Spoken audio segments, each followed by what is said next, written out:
بسم اللہ الرحمن الرحیم۔ السلام علیکم دوستو، آج ہم کرنٹ افیئرس اور ایسے کے حوالے سے ایک امپورٹنٹ ٹاپک پریپیئر کریں گے۔ آج کا ہمارا ٹاپک ہے is the world moving towards third world war? کیا دنیا تیسری جنگ عظیم کی طرف جا رہی ہے؟ آج کے ہمارے ٹاپک کے حوالے سے کچھ امپورٹنٹ کوٹیشنز میں نے آپ لوگوں کے لیے لکھے ہیں۔ پہلا ہمارے پاس ہے ٹونی بین کا، وہ کیا کہتے ہیں وار کے حوالے سے؟ All war represents a failure of diplomacy. Second ہمارے پاس ہے محمود درویش کا، وہ کہتے ہیں the war will end, the leaders will shake hands, the old woman will keep waiting for her martyred son, that girl will wait for her beloved husband, and those children will wait for their hero father. I don't know who sold our homeland, but I saw who paid the price. ہمارے آج کے topic کا out line کچھ اس طریقے سے ہے۔ سب سے پہلے ہم دیں گے انٹروڈکشن کے بعد factors strengthening the possibility of third world war, اس کے بعد possible ways to prevent world war 3، end میں ہمارے پاس ہوگا کنکلیوژن۔ تو آتے ہیں انٹروڈکشن کی طرف۔ انٹروڈکشن میں نے سب سے پہلے البرٹ آئنسٹائن کا کوٹیشن لکھا ہے۔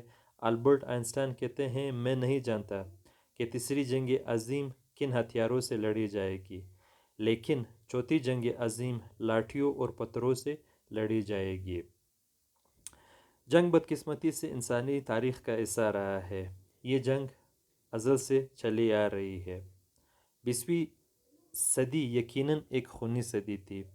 دو عالمی جنگوں کے دوران لاکھوں لوگ مارے گئے، لاتعداد معیشتیں تباہ ہوئی، اور دنیا کی کچھ مضبوط ترین سلطنتیں تباہ ہو گئی۔ ان عالمی جنگوں کے بعد کافی کوشش کی گئی کہ ان جنگوں کو روکا جا سکے، تو کیا ہم اس میں کامیاب ہو سکے ہیں؟ اگر نہیں تو کن وجوہات کی بنا پر ہم تیسری جنگ عظیم کی طرف جا سکتے ہیں؟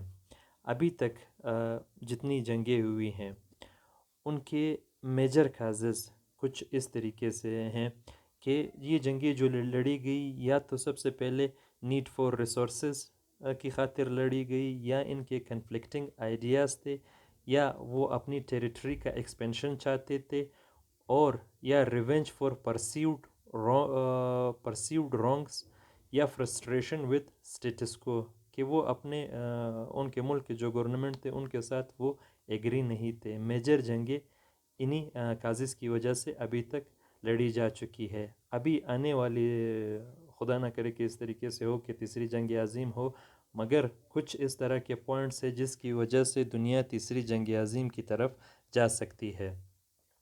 سب سے پہلے ہمارے پاس ہے factor strengthening the possibility of third world war.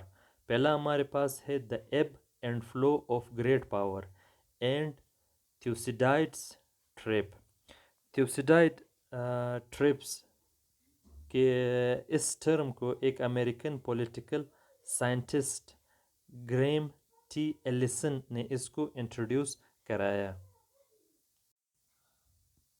تھیوسیڈائڈ trap کا مطلب ہے جب کوئی ایمرجنگ پاور، جیسے ابھی دنیا میں چائنا ہے، کسی ایگزسٹنگ گریٹ پاور کی ہیجمنی کو چیلنج کر رہا ہو، تو اس سے بھی دنیا ورلڈ وار کی طرف جا سکتی ہے۔ جس طریقے سے ابھی چائنا یونائٹڈ اسٹیٹس کے پاور کو چیلنج کر رہا ہے۔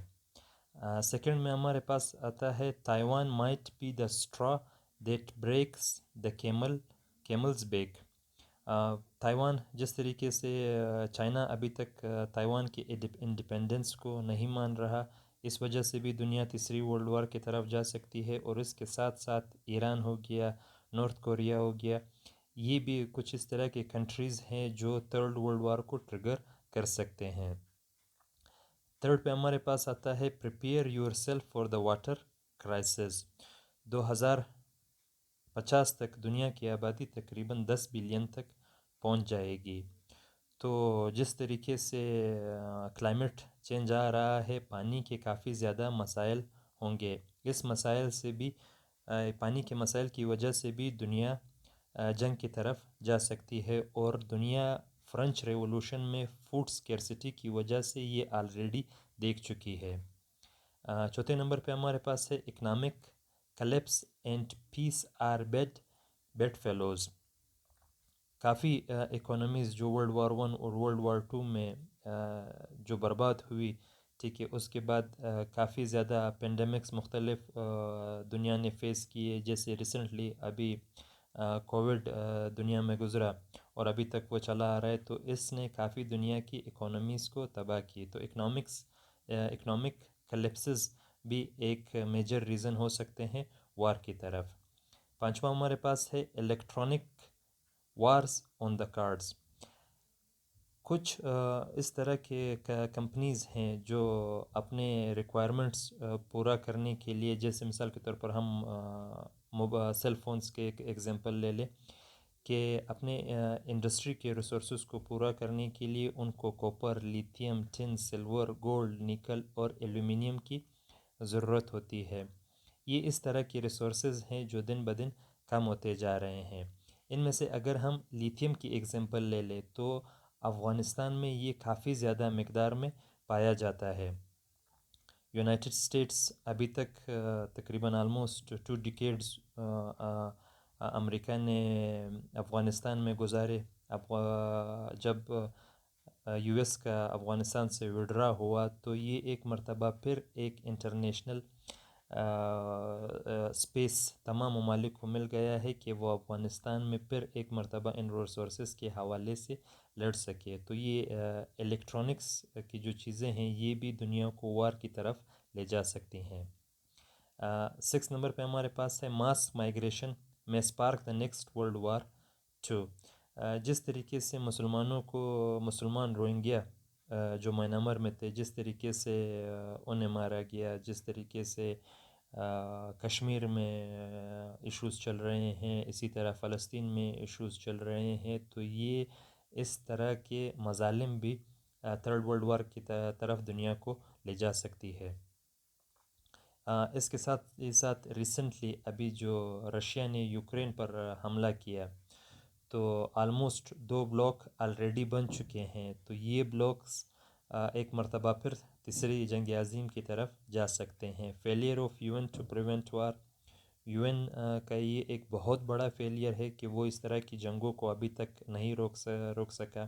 اس کے ساتھ ساتھ violation of international laws, veto powers negative role, جتنے ممالک جن کے پاس ویٹو پاورز ہیں وہ ہمیشہ اس حوالے سے نگیٹیو رول پلے کرتے ہیں۔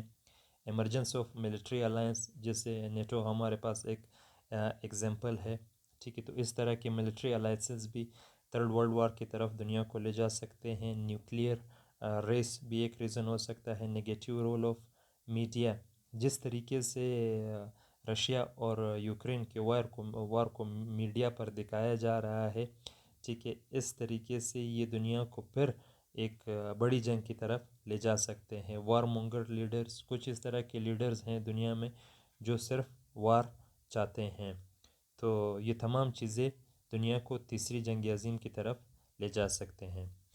تو کون سے سٹیپس ہم لے سکتے ہیں کہ ہم تیسری جنگ عظیم کو روک سکیں؟ اس حوالے سے میں نے مدر تریسا کا ایک کوٹیشن لکھا ہے: "If we have no peace, it is because we have forgotten that we belong to each other." سب سے پہلے ہمیں کیا کرنا ہوگا؟ یونائٹڈ نیشنز کو امپاور کرنا پڑے گا تاکہ وہ اسٹرانگ ڈیسیجن لے سکے، وہ انٹرفیئر کر سکے، وہ انٹروین کر سکے کسی بھی جنگ کو روکنے میں۔ اینڈنگ ویٹو پاور، ساری دنیا کے ممالک ایک جیسے ہیں، کسی کے پاس ویٹو پاور نہیں ہونا چاہیے۔ ریڈکشن آف آرممنٹس، جتنے دنیا میں آرمز کا سیل ہو رہا ہے، ہتھیاروں کا سیل ہو رہا ہے، اس کو مکمل روکنا ہے۔ Machinery for the peaceful settlement of disputes between nations، کچھ اس طرح کا میکینزم یونائٹڈ نیشن باقی دنیا کو ڈیولپ کرنا ہے کہ جب دو دیشوں کے درمیان کوئی مسئلہ ہو اس کو وہ ختم کر سکے۔ سٹرن پینلٹیز اگینسٹ ایگریسرز، کوئی بھی ملک اگر کسی دوسرے ملک پر حملہ کرتا ہے تو اس کے خلاف سخت سے سخت ایکشن لینے چاہیے۔ پیورلی انٹرنیشنل فورس، کسی اس طرح کی انٹرنیشنل فورس کو ڈیولپ کرنے کی ضرورت ہے جو ایگریسر کے خلاف وہ کافی اچھے اقدام لے سکے اور جنگ کو روک سکے. De-escalate the concept of enemy. An enemy can be reframed in progressive order as an adversary, competitor, partner, teacher, and finally your equal. اپنے انیمی کو اس طرح کی اسٹریٹجیز ڈیولپ کرنی چاہیے کہ آپ اپنے انیمی کو اپنا کمپیٹیٹر بنا سکے، پارٹنر بنا سکے، ٹیچر بنا سکے، اور فائنلی آپ دونوں ایک جیسے پیش ہوں. Treat the other side with respect. جن کے ساتھ آپ کے ڈفرینسز ہیں انہیں آپ کو رسپیکٹ کے ساتھ ٹریٹ کرنا چاہیے. Refrain from بیلیجرنس. نمبر 10 پہ ہمارے پاس ہے ریکگنائز دا کاسٹ آف وار.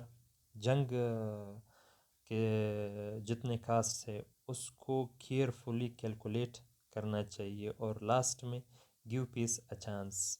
یہ دنیا میں آج کل جس طرح کی ٹیکنالوجیز، جس طرح کے ڈسٹرکٹیو ویپنز دنیا کے ممالک کے پاس ہے، خدا نہ کرے اگر تیسری جنگ عظیم چھڑی تو دنیا میں کچھ بھی نہیں بچے گا. کنکلیوڈ کرتے ہیں آج کے ہمارے ٹاپک کو کہ پیس انسان سے خود سٹارٹ ہوتا ہے. ٹھیک ہے، ہر انسان پیس میں، امن میں اپنا کردار ادا کر سکتا ہے. دنیا کے تمام ممالک کے ہیڈز کو ایک مرتبہ پھر بیٹھنے کی ضرورت ہے کہ اگر ہم دنیا کو جنگ کی طرف دھکیلتے ہیں تو کیا دنیا میں پھر کچھ بچے گا جس کے لیے یہ ایک دوسرے کے ساتھ لڑ رہے ہیں. آخر میں محمد مراد کا کوٹیشن میں نے لکھا ہے: nations who are proud of their guns, tanks, missiles etcetera are deprived of humanity. Thank you dear viewers. پھر انشاءاللہ آپ کی خدمت میں کسی نئے ٹاپک کے ساتھ حاضر ہوں گے. اللہ حافظ.